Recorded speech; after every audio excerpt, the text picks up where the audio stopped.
મિત્રો, આજના વિડીયોમાં આપણે મોસ્ટ ટાઈમની દાખલો જોવાના છે. તો વિડીયો ચાલુ કરતા પહેલાં હજી ચેનલને સબસ્ક્રાઈબ ના કરી હોય તો જલ્દીથી ચેનલને સબસ્ક્રાઈબ કરો અને નોટિફિકેશન પર ક્લિક કરો કે જેથી કરીને આપણે કોઈ પણ વિડીયો મૂકીએ તો સૌથી પહેલાં તમારી પાસે. આજનો વિડીયો ચાલુ કરીશું. જો વર્તુળ અને ચોરસનું ક્ષેત્રફળ સમાન હોય તો તેમની પરિમિતિનો ગુણોત્તર શોધો. તો સૌથી પહેલાં તો આપણે લખીશું કે વર્તુળનું ક્ષેત્રફળ. શું લખીશું? વર્તુળનું ક્ષેત્રફળ બરાબર ચોરસનું ક્ષેત્રફળ. તો માટે વર્તુળનું ક્ષેત્રફળ બરાબર સૂત્ર શું?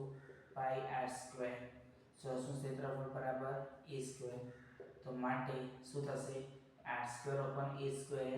પાઈ ગુણાકારમાં છે તો સમજ હશે ભાગાકારમાં. તો હું સ્ક્વેર કાઢીશ એટલે r upon a બરાબર શું થઈ જશે? 1 upon root pi.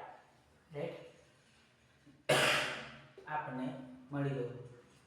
હવે આપણે શું કરીશું? ગુણોત્તર શોધવાનું છે. રાઈટ? તો આપણે લખીશું કે વર્તુળની પરિમિતિ છેદમાં ચોરસની પરિમિતિ.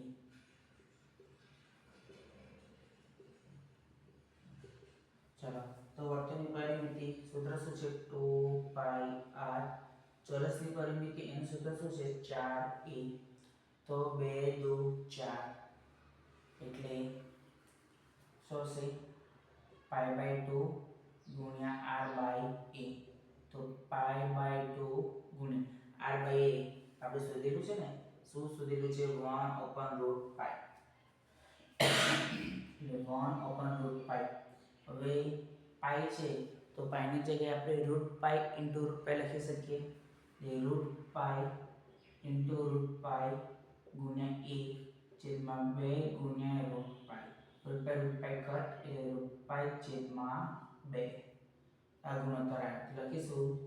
તેથી ગુણોત્તર રૂટ પાઈ જેમ 2 થાય.